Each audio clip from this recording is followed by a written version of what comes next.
ஸ்தோத்திரம். கர்த்தருடைய பரிசுத்த நாமத்துக்கு ஸ்தோத்திரம் உண்டாகட்டும். இந்த மாலை ஜெபத்திலே நம்ம தேவன் கூட்டி சேர்த்தபடினா நன்றியோடு ஸ்தோத்திரிப்போம். எப்பொழுதும் தேவனுக்கு ஸ்தோத்திரங்களை செலுத்துவோம். நாம் தேவனே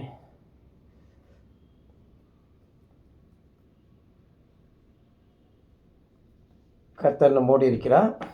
நாட்களில் நாம் ஒரு பாடலை பாட இருக்கிறோம். முதலாவது ஸ்தோத்திரம் செய்வோம். தேவனை ஸ்தோத்திரிப்போம். தேவாதி தேவனுக்கு ஸ்தோத்திரம். ஆண்டவரே உம்மை துதிக்கிறோம். கர்த்தராகிய இயேசு கிறிஸ்துவை ஸ்தோத்திரிக்கிறோம். ஆண்டவரே ஸ்தோத்திரம் செய்கிறோம். தேவாதி தேவனை ஸ்தோத்திரிக்கிறோம்.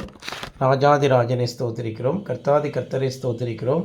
தேவாதி தேவனை ஸ்தோத்திரிக்கிறோம். இந்த மாலை வேலை எங்களுக்கு தந்தபடினால் நன்றி ஆண்டவரே, உங்களுக்கு ஸ்தோத்திரம். இந்த மாலை வேளையில் இந்த ஜெபம் ஆண்டவரே, எங்களோட செய்தி எல்லாம் தேவனுக்கு உகந்ததாக, தேவனுடைய இருதயத்துக்கு ஏற்றதாக இருக்கட்டும். ஆண்டவரே, தேவன் எங்கள் பட்சத்தில் நின்று பேரு உதவியை செய்து பரத்திலிருந்து என்னை நன்மை அருளுமா நாங்கள் ஜெபம் பண்ணுகிறோம். பரத்திலிருந்து என்னை உதவி செய்வீராக. ஆண்டவரே, எல்லா பிள்ளைகளையும் அழைத்து வரும். நாளை தினம் ஆராதனை கூட நீர் ஆசீர்வதிக்கத்தக்கதாக இந்நாளிலே நீர் எழும்பி கிரியை செய்யும். கர்த்தர் பெரிய காரியத்தை செய்வீராக. கன மகிமை துதியெல்லாம் எடுத்துக்கொள்ளும். இயேசுவின் நாமத்தில் ஜெபிக்கிறோம் பிதாவே, ஆமேன். சரி, ஸ்தோத்திரம் செய்கிறோம் ஐயா, ஸ்தோத்திரம். ஒரு பாடலை நாம் பாடுவோம். பரிசுத்த கூட்டம் நடுவில்ங்கிற பாடலை பாடுவோம்.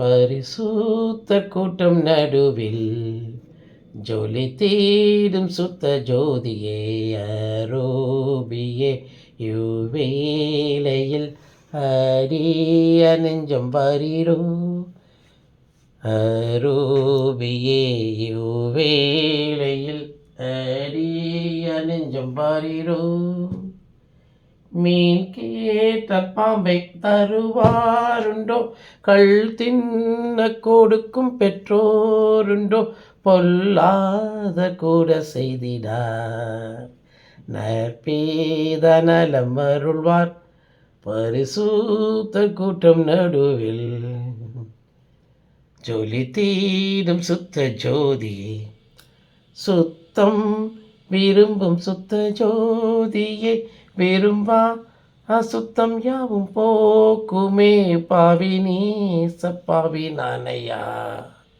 தேவா இரக்கம் செய்ய மாட்டீரோ, பாவி நீசப்பாவி நானையா, தேவா இரக்கம் செய்ய மாட்டீரோ, பரிசுத்த கூட்டம் நடுவில் ஜொலி தேடும் சுத்த ஜோதியே, பாரும் தந்தையே எந்தன் உள்ளத்தை, யாரும் காண உள்ளலங்கோலத்தை, மனம் நொந்து மருளுகின்றேன், பரிசுத்தம் கெஞ்சுகின்றேன், மனம் நொந்து மருளுகின்றேன், பரிசுத்தம் கெஞ்சுகின்றேன், பரிசுத்த கூட்டம் நடுவில் ஜொலி தேடும் சுத்த ஜோதியே, அரோபியே யுவேலையில் அரிய நெஞ்சம் வரீரோ, துணை வேண்டும் தகப்பனே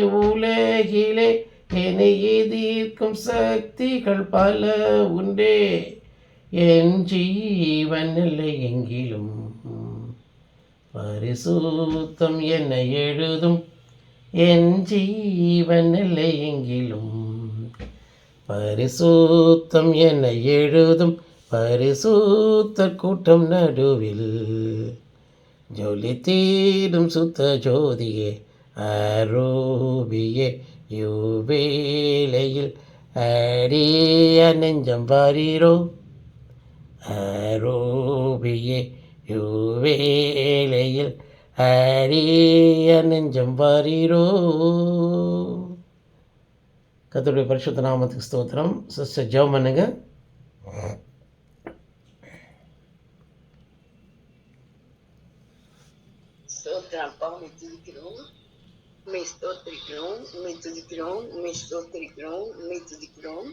இந்த அருமையான இரவு வேளையிலே இந்த சமூகத்திலே நாங்கள் வந்திருக்கிறோம்.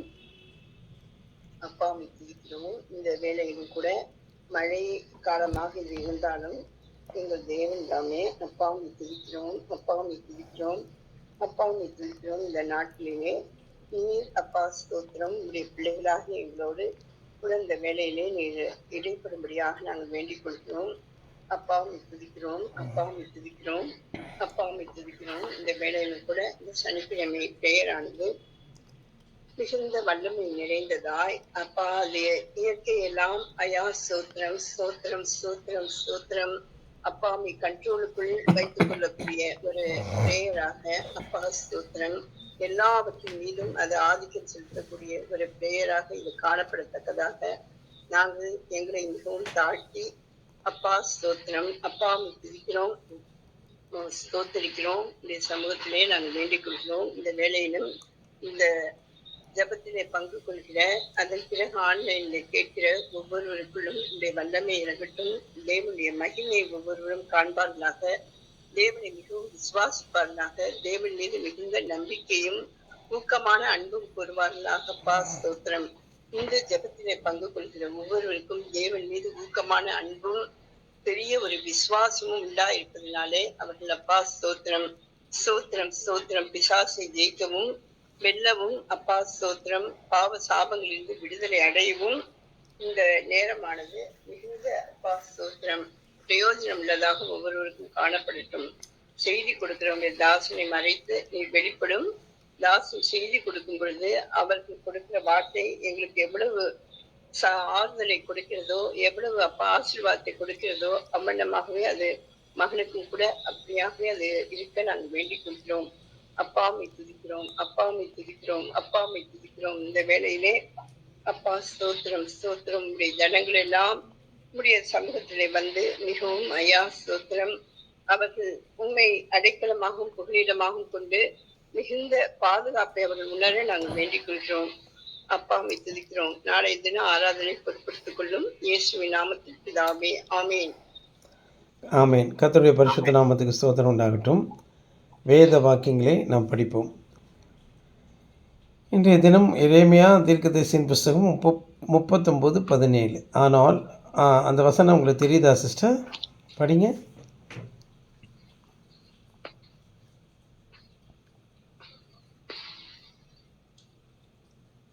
அப்பெல்லாம் தெரியுதா?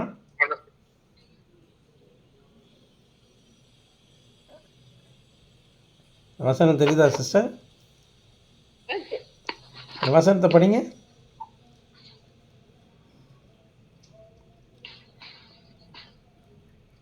வசனத்தை படிங்கன்னு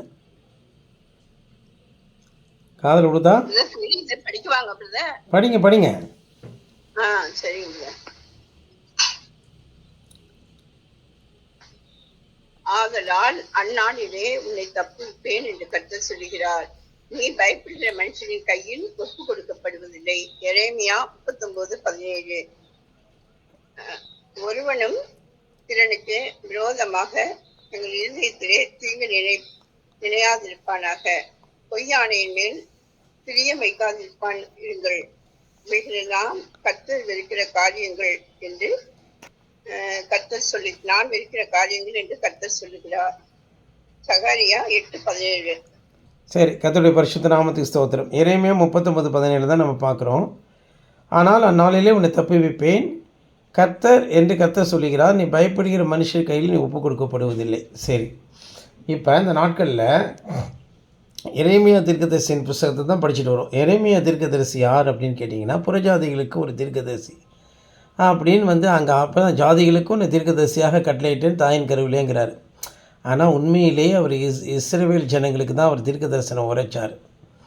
ஆமாம், இஸ்ரவேல் ஜனங்களுக்கு தான். ஆனால் இஸ்ரவேல் ஜனங்களை ஒரு அடையாளமாக வைத்து, ஒரு திருஷ்டாந்தமாக வைத்து புறஜாதிகளை குறிப்பிடுகிறார். அவருக்கு உண்மையான கர்த்தருடைய பிள்ளைகள் யார் என்றால் அவர்கள் தான் மேலான எருசலேம். புறஜாதிகளிலிருந்து தான் அந்த எருசலேம் வருகிறது. அவர் ஆபிரகாம் மீது அன்பு வைத்தது போல காண்பித்து, ஆனால் உண்மையிலேயே அவர் புறஜாதிகளில் தான் தன்னுடைய மனவாட்டியை எடுக்கிறார்.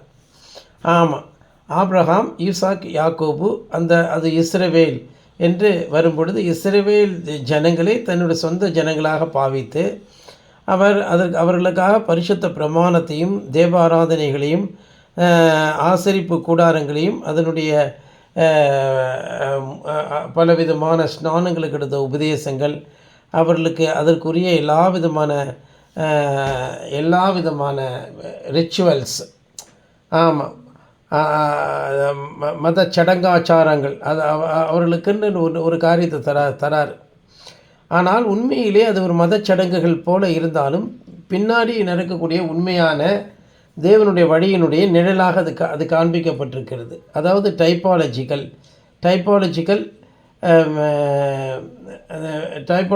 பேட்டர்ன் தேவன் அதை வந்து தருகிறார். அந்த பேட்டர்ன் என்று சொல்லும் பொழுது அதனுடைய தேவனுடைய ஒரு டிசைன், ஒரு வடிவமைப்பு, நிழலும் நிஜமும் சொல்லி டைப் அண்ட் ஆன்டி டைப் இல்லையா?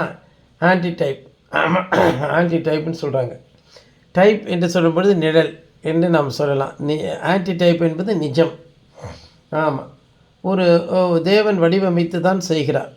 அப்படி இருக்கும் பொழுது இஸ்ரவேல் ஜனங்கள் ஒரு டைப் ஆக இருக்கிறார்கள், புறஜாதிகள் ஆன்டி டைப்பாக இருக்கிறார்கள். அப்போ இஸ்ரவேல் ஜனங்களும் வயலேட் பண்ணுகிறாங்க, வந்து புறஜாதி சபையும் வயலேட் பண்ணிக்கிறாங்க. நீங்கள் பழைய ஏற்பாட்டை எடுத்து பார்த்தீங்கன்னா, ஆதாமுக்கு தேவன் ஒரு மனைவியை கொடுக்கிறார், அவள் விழுந்து போகிறாள் இல்லையா? அதே போல் இயேசுவுக்கும் தேவன் ஒரு மனவாட்டியை கொடுக்கிறாள், அவளும் விழுந்து போகிறத பார்க்குறோம். அப்போ ஆதாமும் இயேசுவும், முந்தின ஆதாம் பிந்தின ஆதாம் என்று நாம் சொல்லணும். ஆமாம், முந்தின ஆதாம் மனைவி வந்து விழுந்து போகிறாள், பிந்தின ஆதாம் மனைவி ஆகிய சபையும் விழுந்து போகிறத பார்க்குறோம், புறஜாதி சபைகளும். சரி, இதெல்லாம் வந்து நமக்கு நிறையா சொன்னோம்னா நமக்கு வந்து சரியாக நமக்கு புரியாமல் போகும். சரி, இப்போ என்ன அப்படிங்கும்போது என்னன்னு கேட்டிங்கன்னா, இஸ்ரவேல் ஜனங்களை ஒரு தேவன் டைப்பாக வைத்திருக்கிறார் என்றால் புறஜாதி சபையை ஆன்டி டைப்பாக வச்சிருக்கிறார். அப்போ இஸ்ரவேல் ஜனங்களும் விழுந்து போகிறார்கள், புறஜாதி சபையும் விழுந்து போகிறது. ஆமாம், ரொம்ப ரொம்ப ஈஸியாக வந்து புறஜாதி சபை விழுந்து போயிடுது. இன்றைய தினம் எடுத்துக்கிட்டிங்கன்னா நம்ம சபையை தவிர எல்லா சபையும் விழுந்து போனதாக தான் இருக்குது. இந்த சபையிலேருந்து தூரமாய் போனவர்கள் விழுந்து போனவர்களுடைய கணக்கில் தான் வைக்கப்படுறாங்க. சுரேஷ், செல்வம், இன்னும் நிறைய பேர், பொல்லாதவன் ஆசீர்வாதம், ஈனன், கோபால், எல்லாருமே எடுத்துக்கிட்டிங்கன்னா அவர்களெல்லாம் தேவன் வந்து அக்கிரம செய்கைக்காரரே என்று சொல்வதற்கு ஏதுகரமாக தான் அவர்கள் நடந்து கொள்கிறார்கள்.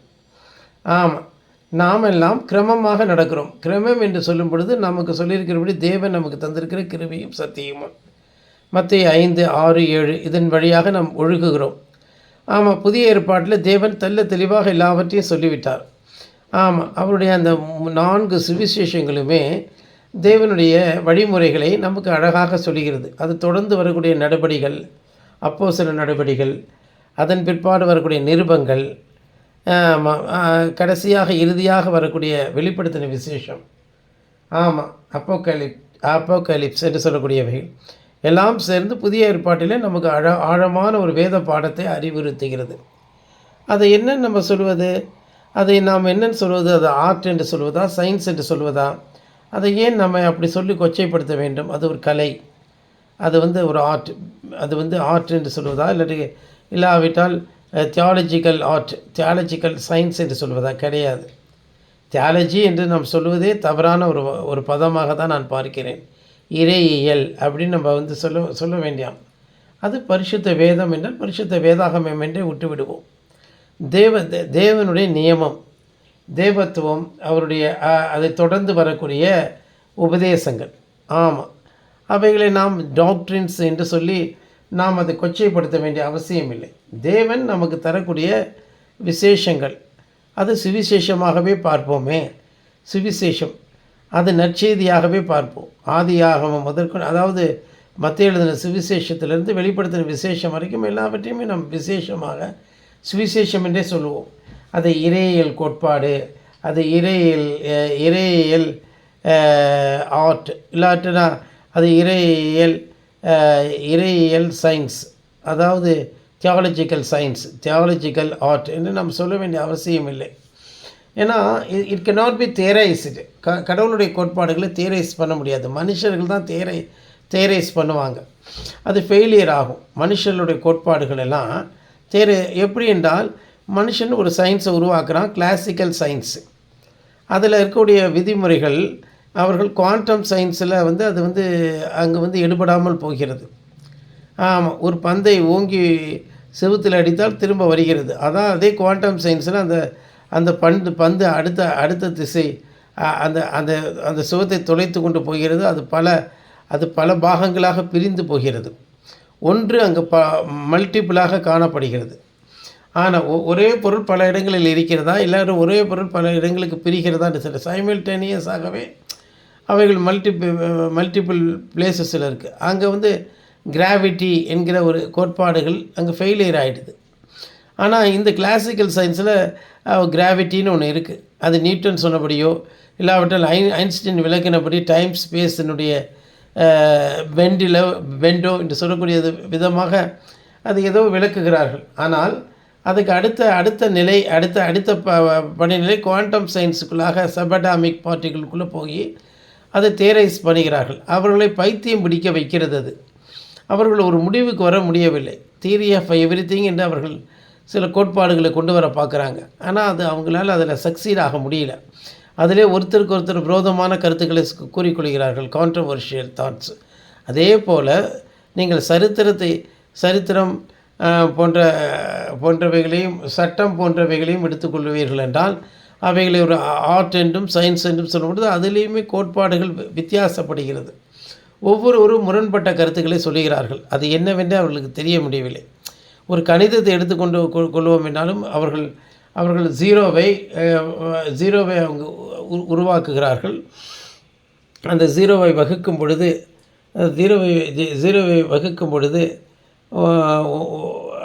அது வகுத்தலில் அதை வைக்கும் பொழுது அந்த இடத்துல இன்ஃபினிட்டி இன்டிட்டர்மினன்ட்டுங்கிற ஒரு பதில் தான் வருது. இப்படியாக மனுஷர்களுடைய கோட்பாடுகள் எல்லாருமே ஏரராக இருக்கிறது. ஆனால் தேவனுடைய சத்தியமானது ஆம் என்றும் ஆமேன் என்றும் இருக்கிறது. அது மனுஷர்களுடைய கண்களுக்கு புலப்படவில்லை. அது மனுஷனால் அறிய முடியாதது. அது வந்து என்னன்னு சொல்ல முடியாது. வானாதி வானங்களை தேவன் சிருஷ்டிக்கிறார், பூமியும் சிருஷ்டிக்கிறார். அந்த வானங்களை பற்றி மனுஷனால் அறிய முடியல. கொஞ்சோண்டு ஒரு பகுதியை தான் அவன் பார்க்குறான். ஒரு புள்ளியை தான் பார்த்துக்கிட்டு அப்சர்வபிள் யூனிவர்ஸ் என்று சொல்கிறான். அதாவது கண்ணுக்கு புலப்படக்கூடிய யூனிவர்ஸ். அதை தாண்டி போகும்பொழுது மல்டிபிள் யூனிவர்ஸ், மல்டிவர்ஸ் என்று சொல்லக்கூடிய சில பதங்களை அவர்கள் உபயோகிக்கிறார்கள். அதுவும் வெறும் யூகங்களும் ஹைப்போதெட்டிக்கல் ஸ்டேட்மெண்ட்ஸை தான் அவங்க சொல்கிறாங்க. ஹைப்போதெட்டிக்கல் ஸ்டேட்மெண்ட்ஸ் அதெல்லாம் வந்து அவர்கள் அதெல்லாம் அறிய முடியல. அங்கே பிளாக் ஹோல், ஓம் ஹோல், ஒயிட் ஹோல், இன்னும் வந்து பலவிதமான காரியங்களை அவர்கள் என்னென்னமோ சொல்லுகிறார்கள். ஆனால் அதெல்லாம் ஹைப்போதெட்டிக்கல் அளவில் தான் இருக்கிறது தவிர மனுஷர்கள் அதுக்குள்ளாக சென்றதாக சரித்திரமோ நிரூபணமோ இல்லை. இப்படியே தான் டார்வின் என்பவனும் ஏதோ ஒரு கோட்பாடுகளை உளறி கொண்டிருக்கிறான் தவிர அவனால் அதை வந்து நிரூபிக்க முடியாதபடிக்கு நிறைய காரியங்கள் எல்லாம் அங்கே வந்து குறுக்கிடுகிறது, மிஸ்ஸிங் லிங்க்ஸ்ன்னு சொல்கிறபடி. அதனால் சயின்ஸோ மனுஷர்களுடைய ஆர்ட்டோ லாஜிக் தர்க்கங்களோ இங்கே வந்து உதவாது. அதை தான் பவுல் அப்போஸ்தலன் என்ன சொல்கிறாருன்னு கேட்டிங்கன்னா, அவைகளெல்லாம் நிச்சயமாக வந்து ஒரு இடத்துல தோல்வி அடைகிறது. இந்த பிரபஞ்சத்தில் இருக்கக்கூடிய ஞானி எங்கே, தர்க்க சாஸ்திரிகள் எங்கேன்னு சொல்லி அவர்களுடைய எண்ணங்களும் சிந்தனைகளும் வீண் என்றும் அவைகளெல்லாம் ஒரு பைத்திய நிலையிலே இருக்கிறது என்றும் அவர்கள் சொல்லப்படுகிறது நம்ம பார்க்குறோம். அதை ஞானிகளை தேவன் பைத்தியமாக்குகிறார் என்று தான் நம்ம பார்க்குறோம். சரி, இப்படியாக இருக்கும் பொழுது நான் என்ன சொல்ல வருகிறேன் என்றால், கடவுளுடைய கோட்பாடுகளை நாம் ப்ரைவேட் இன்டர்பிரிட்டேஷன் பண்ணினால் இப்படி தான் நாம் பைத்தியங்குழிகளாக ஆகிவிடுவோம். அதற்கென்று ஒரு மனுஷன் வந்து அதுக்குரிய டெடிக்கேஷனோடு இந்த சத்தியத்தை சொல்லணும். ஒரு மனிதன் அவன் தேவனுடைய சத்தியங்களை அவன் ஒருவர்கள் விளக்குவான் என்றால் அவன் எல்லாராலையும் பகைக்கப்படுவான் என்பது இயேசுவானவர் திருஷ்டாந்தமாக வைத்திருக்கிறார். பூர்வத்தில் இருந்த தீர்க்கதரிசிகளும் அப்படியே கொலை செய்யப்பட்டார்கள். இயேசுவானவரும் அந்த வழியிலே சென்று சிலுவையில் அடித்து கொலை செய்யப்பட்டார். இப்போ இந்த கடைசி காலத்தில் ஒரு மனிதன் வந்து இதெல்லாம் விளக்கம் கொடுக்க வேண்டும் என்றால் அவனுக்குள்ளாக கிறிஸ்து இயேசு வர வேண்டும். ஆனால் அவனை உலகம் ஏற்றுக்கொள்ளுமா? இயேசு பச்சை மரத்தையே விடவில்லை என்றால் பட்ட மரத்துக்கு என்ன செய்வீர்கள் என்று சொல்லியிருக்கிறபடி இந்த கடைசி காலத்தில் இந்த சத்தியத்தை விளக்கக்கூடிய ஒரு ஊழியக்காரனுக்கு என்ன விதமான கதி ஏற்படும், என்ன விதமான நிலைமை ஏற்படும் நீங்களே யோசித்து பாருங்கள். அது என்ன விதமான நிலைமை அவனுக்கு ஏற்படும். ஆமாம். அப்படிங்கும்போது இப்போ பாருங்களேன், இந்த நாட்களில் இந்த எரேமியா தீர்க்கதரிசியை கொண்டு என்ன செய்கிறாரு, வந்து ஒரு கூட்ட ஜனங்களை தேவன் அவர் பிரித்தெடுத்து அவர்களுக்கு தேவன் இப்படிப்பட்ட வாக்குத்தத்தங்களெல்லாம் தரார். நீங்கள் கடந்த நாட்களில் உள்ள வசனங்கள்லாம் பார்த்தீங்கன்னா, இந்த ஜனத்தின் மீது இந்த பெரிய தீங்கை வர பண்ணினது போல் அவர்களை குறித்து எல்லா நன்மையும் வர பண்ணுவேங்கிறார். அடுத்தது என்ன சொல்கிறாரு, என்னை நோக்கி கூப்பிடு, அப்பொழுது நான் உனக்கு உத்தரவு கொடுத்து நீ அறியாததும் உனக்கு எட்டாததுமான பெரிய காரியங்களை அறிவிப்பேங்கிறார். அதாவது இதுவரைக்கும் மனுஷனுடைய இருதயத்தில் தோன்றாததும் கேள்விப்படாததும் அவனுடைய கண்கள் காணாததுமான காரியங்கள், அவன் செவிகள் கேட்காததும் அவனுடைய மனுஷரால் பேசப்படாததும் மனுஷர் வாக்கு கெட்டாததுமான காரியங்களெல்லாம் தேவன் நமக்கு அறிவிப்பேன் தான் சொல்கிறார் 33:3. அப்புறம் 33:9 நான் அவர்களுக்கு செய்யும் நன்மைகளெல்லாம் கேட்கப் போகிற ஜனங்களுக்கும் ஜாதிகளுக்கு முன்பாக அது எனக்கு மகிழ்ச்சியுள்ள கீர்த்தியாயும் புகழ்ச்சியாக இருக்கும். ஆனால் அது மற்றவர்களுக்கு பயந்து நடுங்கும்படியாக இருக்கும்னு சொல்கிறார். அப்படி அந்த வரிசையில் இன்றைக்கி 33 39 படிக்கும்போது அப்போ தேவன் என்ன செய்கிறார், தப்பு வைக்கிறார். அந்த ஜனங்களை தப்பி வைத்து பொல்லாத மனுஷனுடைய கரங்களிலே ஒப்பு கொடுப்பது இல்லைங்கிறார். இப்போ இந்தியாவை எடுத்துக்கொள்ளுங்க. இந்தியாவை சுற்றி பாகிஸ்தான், பங்களாதேஷ் போன்ற கேவலமான நாடுகள், ஸ்ரீலங்கா, நேபாள் போன்ற அருவருப்பான நாடுகள் இருக்கிறத நம்ம பார்க்குறோம். நேபாள் ஒரு அருவருப்பான நாடு, சந்தேகமே கிடையாது. ஸ்ரீலங்கா கொஞ்சம் கூட அறிவில்லாத ஒரு நாடு, பௌத்த மதத்தை சேர்ந்த ரொம்ப அருவருப்பான ஒரு நாடு. ஆமாம். அதே போல் மியான்மார் சொல்லவே வேணாம், எத்தனையோ தமிழர்களை அடித்து துரத்தின நாடு அது. ஆமாம், அதுவும் பொல்லாத நாடாக தான் இருக்குது. அண்ணாண்ட எடுத்திங்கன்னா ஆப்கானிஸ்தான் சொல்லவே வேணாம், எவ்வளோ அவர்களும் பொல்லாதவர்கள் தான். இதை தவிர அமெரிக்கா என்பவன் இந்த உலகத்துக்கே ஒரு பெரிய மனுஷ இனத்துக்கு விரோதி அவன் தான். போய் ஜப்பானிலே போய் அவன்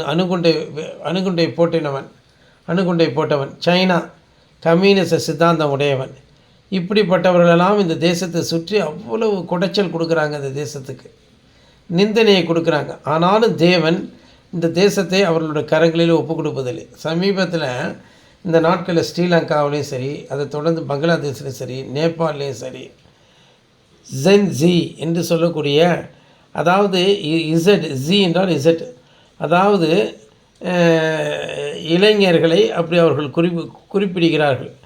ஆமாம், அது ஒரு டெர்மினாலஜி இது பண்ணி அவர்கள் ஒரு விதமான பேட்டர்னை உருவாக்கி ஒவ்வொரு தேசத்துக்குள்ளேயும் குழப்பங்களை விளைவித்து அந்த தேசங்களை கைப்பற்றுவதுமான நிலைமையை உருவாக்குகிறார்கள். அந்த ஜென்சி இந்தியாவிலே எடுபடவே இல்லை. ஏனென்றால் இப்பொழுது நடக்கக்கூடிய தேவன் இந்த தேசத்தை காத்து கொண்டிருக்கிறார். கர்த்தர் நகரத்தை காவல் செய்யாவிடில் அதை காவல் செய்கிறவர்கள் விருதா என்று சொல்லியிருக்கிறது. இந்த தேசத்தை தேவன் காத்து கொண்டிருக்கிறார். இல்லாவிட்டால் இந்த தேசத்தில் இருக்கக்கூடிய பொல்லாதவர்களும் சரி, அண்டை தேசத்தாரும் சரி, இந்த தேசத்தை அழித்து விட்டிருப்பார்கள். ஆனால் தேவன் இந்த தேசத்தை பாதுகாத்து அண்டை தேசத்தில் இருக்கக்கூடிய அந்த அருவருப்பான ஜனங்களிடத்திலே, அந்த பொல்லாத மக்களிடத்திலே நம்ம நாட்டை ஒப்பு கொடுக்கவில்லை. உள்ளே ஆங்காங்கே சில தீவிரவாத செயல்கள் நடந்தாலும் தேவன் என்ன செய்கிறார், இந்த தேசத்தை பாதுகாக்கிறார். இருப்பினும் இந்த தேசத்தில் இருக்கக்கூடிய பொல்லாதவர்கள், இந்த தேசத்தில் இருக்கக்கூடிய அநியாயக்காரர்கள் நிமித்தம் இப்பொழுது இந்த திமுக போன்ற திராவிட கட்சிகள், அருவருப்பான கட்சிகள் எல்லாம் ஆட்சி செய்கிறது. மகா அருவருப்பானவர்கள் இந்த திராவிட சித்தாந்தம், நாத்திக வாதங்கள், அவர்கள் தொடர்ந்து வரக்கூடிய அந்த அவர்கள் செய்யக்கூடிய மதவாத அரசியல்கள், இதெல்லாம் பொல்லாததாகவே இருக்கிறது. இவர்கள் இங்கே இருக்கக்கூடிய முஸ்லீம்களையும் கிறிஸ்தவர்களையும் தவறாக வழிநடத்துகிறார்கள். ஆமாம், இவர்கள் இங்கே இருக்கக்கூடிய உண்மையான அதாவது சாதாரண முஸ்லீம்கள் கிறிஸ்தவர்களை எல்லாம் ஏமாற்றி அவர்கள் தீவிரவாதிகளுக்கு ஆதரவாக நிற்கிறார்கள். இங்கே இருக்கக்கூடிய எத்தனையோ முஸ்லீம்கள் கொலையில் ஈடுபட்டு, இல்லாட்டி கிறிஸ்தவர்கள் கொலையில் ஈடுபட்டு அவர்களெல்லாம் சிறைச்சாலையில் இருக்கும்போது அவர்களை பற்றி அவங்க குரல் கொடுக்க மாட்டானுங்க. எவன் ஒருவன் தீவிரவாதியாக இருந்த மனுஷர்களை விடுவிக்குவதற்காகவே இந்த திராவிட கட்சிகள்லாம் நிற்கும். தீவிரமாக பல பேரை கொன்றவர்களுக்கு அவங்கள விடுவிக்கணும்னு ஆவலாக இருப்பானுங்க. இது அதிமுக, அதை தொடர்ந்து வரக்கூடிய தமிழ்நாட்டில் இருக்கக்கூடிய தாவேகா, மற்றும் பாட்டாளி மக்கள் கட்சி, விஜயகாந்த் கட்சி, விடுதலை சிறுத்தைகள், சீமான் போன்றவர்கள் எல்லாருமே ஒரே குட்டையில் ஊறின மட்டைகளாகத்தான் இருக்கிறார்கள். ஆமாம், இப்படியாக இந்தியா முழுவதும் பொல்லாதவர்களுடைய ஜனங்கள் இந்த தேசத்தை அழிக்க இருக்கும் பொழுது தேவன் அவர்கள் கையிலே தேசத்தை ஒப்பு கொடுப்பதில்லை. மம்தா பானர்ஜி மற்றும் லல்லு பிரசாத் யாதவ், இன்னும் பொல்லாத கம்யூனிஸ்டுகள், ஆம் ஆத்மி போன்ற பொல்லாதவர்கள், இன்னும்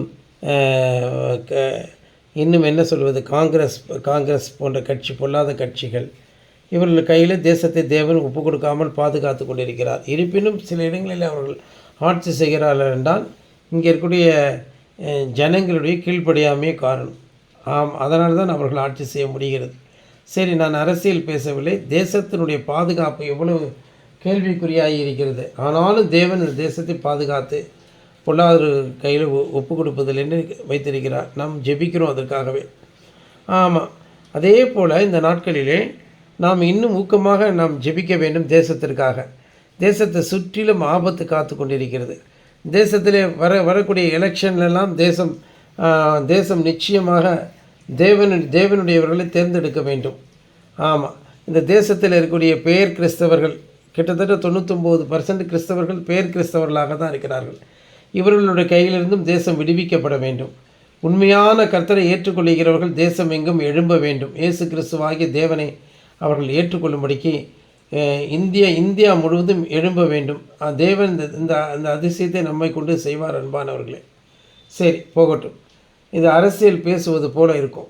ஆனால் உண்மையிலேயே நாம் இயேசு கிறிஸ்துவனுடைய போதனையை பார்க்கும் பொழுது ஒரு கன்னத்தில் எடுத்தால் மறுகணத்தை காண்பி என்று சொன்னவர் அடுத்தபடியாக ஆலயத்திலே போய் ஒரு சவுக்கை உண்டு பண்ணி அடிக்கும் பொழுது அதுக்கு முரண்படுவது போல இருக்கும். ஆனால் எந்த இடத்துல எப்படி செயல்படணுங்கிற அறிவோடும் புத்தியோடு நிதானத்தோடு தான் அவர் காணப்படுகிறார். எந்த இடத்துல இருக்கிறார் அந்த நிதானத்தோடு தான் அவர் காணப்படுகிறார். அன்பானவர்களே, ஆமாம், நல்லா தெரிஞ்சுக்கோங்க. நமக்கு ஒரு தீமை வரும்பொழுது விட்டு கொடுக்க சொல்கிறார். ஆனால் அதே தேவனுடைய நாமத்துக்கு தூஷணம் வரும்பொழுதோ, அதே சமயத்தில் ஒரு பெரிய சமுதாயத்துக்கு விரோதமான ஒரு தூஷணம் வரும்போது அங்கே வெகுண்டு எழுத சொல்கிறார். கோபம் அடைய வேண்டும் என்று சொல்கிறார். அன்பானவர்களே, அந்த இடத்துல நம்ம எதிர்த்து தான் நம்ம நின்னாகணும்னு சொல்கிறாரு. அதை தான் அங்கே தேவன் பறைசாற்றுகிறார். இது யாருக்காவது புரியுமா? பகுத்தறிய தான் செய்ய முடியுமா? மனுஷர்களுக்கு இந்த பகுத்தறிவு இருந்தால் வேதத்தை ஆழமாக யோசித்து அதன்படி ஒழுக மாட்டாங்களா? ஏன் இத்தனை பிரிவினைகள் கிறிஸ்தவத்தில் வரப்போகுது? அறிவில்லாதவர்கள். இன்றைக்கி யூடியூபர்ஸ் எடுத்துக்கிட்டாலும் சரி, மோகன் லாசரஸ், இன்னும் ஏஞ்சல் டிவிக்காரன், பிளெஸிங் டிவிக்காரன், இன்னும் பெரிய பெரிய கன்வென்ஷன் ஸ்பீக்கர்ஸ், பெரிய சபைகளை வைத்து நடத்துகிறவர்கள், ரோமன் கத்தோலிக்குகள், புராட்டஸ்டன்ட்டுகள், பெந்தகோஸ்தியினர், இன்னும் பலவிதமான பிரிவினைவாதிகள், எல்லாரையும் பார்க்கும் பொழுது 3000க்கு மேற்பட்ட பிரிவினைவாதிகள் இருக்கிறார்கள். ஆங்காங்கே வீட்டுக்கு வீடு சபை வைத்து நடத்துகிறவர்கள் எல்லாரும் பொல்லாதவர்களும் போக்கிரிகளாக தான் இருக்கிறத பார்க்குறோம். இவர்களை தேவனுக்கு விரோதிகளாகவே, இயேசு கிறிஸ்துவும் இவர்களுக்கு யாதொரு சம்பந்தமும் இல்லை. இப்படிப்பட்டவர்கள் பிரசங்கிக்கக்கூடிய இயேசுவும் நான் பிரசங்கிக்கக்கூடிய இயேசுவும் வேறு. நான் பிரசங்கிக்கக்கூடிய இயேசு பவுல் அப்போஸ்தலன் பிரசங்கித்தது. ஆதி அப்போஸ்தலர்கள் பேதுரு, யாக்கோபு, யோவான் பிரசங்கித்த அந்த இயேசுவை நான் பிரசங்கிக்கிறேன். ஆனால் இந்த இப்பொழுது சொன்ன நபர்கள் எல்லாம் வேறொரு இயேசுவை பிரசங்கித்து வேறொரு சுவிசேஷத்தையும் வேறொரு ஆவியும் பெற்றிருக்கிறார்கள். அது உலகத்தின் ஆவி. அன்பானவர்களே, அப்படி இருக்கும் பொழுது நாம் மாத்திரம் இந்த நாட்களில் சரியான சத்தியத்தை சொல்கிறோம் என்றால் பிசாசு கடும் கோபம் கொண்டு நம்மை தாக்கவும் செய்வான். பொல்லாத மனுஷர்களையும் பொல்லாத தள்ளப்பட்ட தூதர்களையும் நமக்கு விரோதமாக பிசாசான ஏவுவான். ஆனால் தேவன் நமக்கு துணை நின்று அவர்களுடைய கையிலே ஒப்பு கொடுக்கப்படுவதில்லை என்று சொல்லி தேவன் நமக்கு வாக்குத்தத்தம் கொடுக்கிறார். இந்த நாட்களில் நாம் செய்ய வேண்டியதெல்லாம் என்ன? அவரை நோக்கி நாம் கூப்பிட வேண்டும். யாரை நோக்கி நாம் கூப்பிட வேண்டும்? கர்த்தராகிய இயேசு கிறிஸ்துவை நோக்கி நாம் கூப்பிட வேண்டும். அன்பானவர்களே, அப்படி நாம் கூப்பிட்டோம் என்றால் நம்மை தேவன் விடுவித்து தப்பிவித்து நமக்கு செய்ய போகிற எல்லா காரியங்களையும் நாம் யாருக்கெல்லாம் பயந்தோமோ, நம்மை விட பலவான்களாக இருக்கக்கூடிய தேசங்களுக்கு, மனுஷர்களுக்கு, நம் தேசமும் இப்படி ஆகிவிடுமோ? ஆமாம், இப்போ பார்த்தீங்கன்னா ஒவ்வொரு தேசத்திலும் சண்டைகள் நடக்குது. ரஷ்யா உக்ரைன் யுத்தம். அங்கே வந்து அந்த யுத்தத்தில் பார்க்கும்போது பொதுமக்களும் மடிகிறத பார்க்குறோம். புரியுதா? ஆமாம். அதே போல் ஹமாஸ் யுத்தம், இஸ்ரேலுக்கு விரோதம் அந்த யுத்தத்தில் பொதுமக்களும் அங்கே மடிகிறத பார்க்குறோம். முதல்ல ஹமாஸ் தான் துவக்கி வச்சானுங்க அவங்களுடைய அயோக்கியத்தனத்தை. அதை எத்தனை 1000 பேர்களுக்கு மேலாக அவர்கள் சரிபட்டு போனார்கள். ஸ்திரீகள் அவமானப்பட்டதை நம்ம பார்க்குறோம். ஒரு ஸ்திரீ கூட விடுவிக்கப்படலை. அவ்வளோ பொல்லாத கருத்தை செஞ்சாங்க. அப்போ பாருங்கள், அதுக்கு திரும்பவும் அடி கொடுக்கும் பொழுது அங்கே கோலேட்ரல் டேமேஜ் ஏற்படுது. இஸ்ரேல் வந்து ஆமாம். அப்போ லெபனான்லேயும் சரி, ஈரான்லேயும் சரி, சிரியாவிலையும் சரி, ஏமன் தேசத்திலும் சரி, ஆமாம், ஏமன் தேசத்திலும் சரி அவர்கள் வந்து சண்டையிடக்கூட நேரிடுகிறது. அப்படிப்பட்ட ஒரு நிலைக்கு தள்ளப்படுகிறார்கள். ஈரானிலும் சரி, அங்கேயுமே ஜனங்கள் செத்து மடிக்கிறத நம்ம பார்க்குறோம். கோலேட்ரல் டேமேஜ் என்று சொல்லி. ஆமாம், இப்படியாகவே நடக்குது. ஆனால் நம்முடைய தேசத்தை எவ்வளவு தேவன் பாதுகாத்து நம்மளெல்லாம் ரொம்ப நிம்மதியாக வச்சிருக்கிறார். உலகமெங்கும் விலைவாசிகள் ஏறி ஜனங்கள் ஆகாரம் இல்லாமல் இருக்கும் பொழுது பஞ்சங்களும் கொள்ளை நோய்களும் சுனாமிகளும் பெரிய யுத்தத்தில் ஜனங்கள் மடிவதும் அவர்கள் தங்குவதற்கு இடமில்லாது இருக்கும் பட்சத்திலே, ஆமாம், அவர்கள் அகதிகளாக வேறு தேசத்துக்கு சென்றிருக்கும் பொழுது அவர்கள் மிகுந்த அவமானப்பட்டு நிற்கும் பொழுது நம்மை மாத்திரம் தேவன் எவ்வளவு பாதுகாப்பாக வைத்திருக்கிறார் என்பதை நாம் நினைக்கும் பொழுது, இந்த வாக்குத்தத்தத்தை தேவன் நம்மை எவ்வளவு நேசிக்கிறார், இந்த தேசத்தின் மீது எப்படி ஒரு எழுப்புதல் தேவன் செய்ய திட்டம் வைத்திருக்கிறார் என்பதை பார்ப்போம். நாம் ஊக்கமாக ஜெபிப்போம். அவரை நோக்கி கூப்பிடுவோம். ஆண்டவரே, நான் எதற்காக இந்த உலகத்திலே வந்தேன்? என்னுடைய பணி என்ன? நான் ஏன் இந்த சபையில் இருக்கிறேன்? இந்த சபையில் இவ்வளவு கண்டிப்பு காண்பிக்கப்படுகிறது. அதனுடைய காரியங்கள் என்ன? இந்த நாட்களிலே இவ்வளவு கண்டிப்பாக இருந்தும் நாங்கள் இன்னும் ஏன் எங்கள் மத்தியிலே நீர் இன்னும் ரட்சிக்க மாட்டாத பராக்கிரமசாலியை போல இருக்கிறீர், ரட்சிக்க மாட்டாதவர் போல இருக்கிறீர், இன்னும் ஏன் வரங்களும் வல்லமைகளும் செயல்படவில்லை? மற்ற சபைகளிலே அது செயல்படுகிறதாக அவர்கள் சொல்லுகிறார்களே, ஆனால் எங்களிடத்தில் அப்படி இல்லையே, எங்களுடைய எதிரிகள் மிகவும் பலத்திருக்கிறார்களே என்று நாம் தேவனை நோக்கி கூப்பிடுவோம் என்றால் அவன் நமக்கு மறு உத்தரவு கொடுத்து நாம் அறியாததும் நமக்கு எட்டாதமான பெரிய காரியங்களை அறிவிப்பார். நம்மை விட நம்ம பயப்படுகிற பொல்லாத மனிதருடைய கைகளிலே அவர் நம்மை ஒப்புக் கொடுக்க மாட்டார். நமக்கு தேவன் சொன்ன எல்லா வாக்கு தத்தங்கள் எல்லாம் அது நிறைவேறும். நமக்கு விரோதமாக அவர்கள் எண்ணுவதும் சிந்திப்பதும் பேசுவதுமான காரியங்கள் எல்லாம் அங்கு முறியடிக்கப்படும். ஆகவே இந்த நேரத்திலே இந்த செய்தியை கேட்கிற நாம் இந்த வாக்கு தத்தங்கள் எல்லாம் அப்படியே தொட்டு கருத்தாக நாம் ஜெபம் பண்ணுவோம். கர்த்தர் நம்ம வழி நடத்துவாராக. நான் ஜெபம் பண்ணுகிறேன். எங்கள் பிதாவே, இந்த செய்தியின்படியே நாங்கள் தப்பிவிக்கப்படவும், ஆண்டவரே ஸ்தோத்திரம், நீங்கள் எங்கள் செய்யக்கூடிய காரியங்கள் ஆண்டவரே நாங்கள் பயப்படுகிற மனுஷர் கையில் ஒப்பு கொடுக்கப்படுவதில்லை என்று சொல்லியிருக்கிறீரையா ஸ்தோத்திரம். எங்களை விட பலத்த ஐஸ்வர்யவான்கள் எங்களை பார்த்து ஏளனம் செய்யும் பொழுது அவருடைய நிந்தனைக்கு எங்களை ஒப்புக்கூடாதையும், ஆண்டவர் மூடனுடைய நிந்தனைக்கு ஒப்புக்கூடாது. ஆண்டவரே, சீமான்களோ தாழ்ந்த நிலையிலும், ஆண்டவரே மூடர்கள் மகா உயர்ந்த நிலையிலும் இந்த உலகத்தில் வைக்கப்பட்டிருக்கிறதை பார்க்கிறோம். ஆண்டவரே, ஆனாலும் தகப்பனே, இதையெல்லாம் நீர் மாற்றி போட நீர் வல்லவராக இருக்கிறீர். இந்த சபையை அப்படியாக நினைத்தருளும். இந்த சபையில் அதிசயங்களும் அற்புதங்களும் நடக்கட்டும். இந்த சபைக்கு முன்பதாக கொக்கரித்த எல்லா பொல்லாத மனிதர்களும், பொல்லாதவன் ஆசீர்வாதம் அவன் சபை. இன்னும் ஆண்டவரை பொல்லாத கிறிஸ்தவ சபைகள் எல்லாம் முறியடிக்கப்படவும், அவைகள் இல்லை என்றாகவும், புல்லை போல மனுஷர்கள் ஒழிந்து போவான்னு சொல்லிக்கக்கூடிய ஆகட்டும். உண்மையான திருச்சபை மாத்திரமே ஆக இருக்கக்கூடிய ஒரே மந்தை ஒரே மேய்ப்பனும் இந்த நாட்களில் எங்களுக்கு ஆசீர்வதிக்கப்பட்டு நாங்கள் உயர்ந்த கதியை அடைவோமாக, மேன்மையை நாங்கள் பெற்றுக்கொள்வோமாக. கன மகிமை துதியை எடுத்துக்கொள்ளும். ஜெபத்தை ஏற்றுக்கொண்ட அப்படின்னா நமக்கு ஸ்தோத்திரம் ஸ்தோத்திரம் ஸ்தோத்திரம் என்கிறோம். ஐயா ஸ்தோத்திரம். பெரிய காரியங்களை செய்துவிடும். கன மகிமை துதி எல்லாவற்றையும் ஏற்றுக்கொள்ளும்.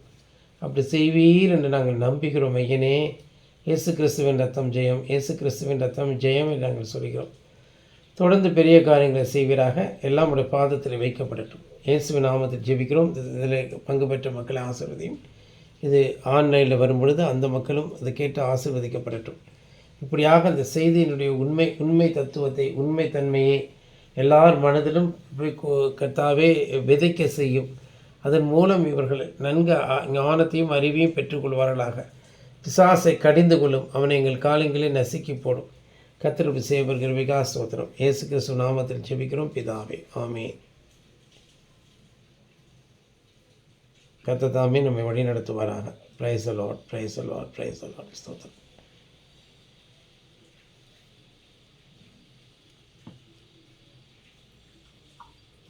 Praise the Lord, brother. Praise the Lord, praise the Lord.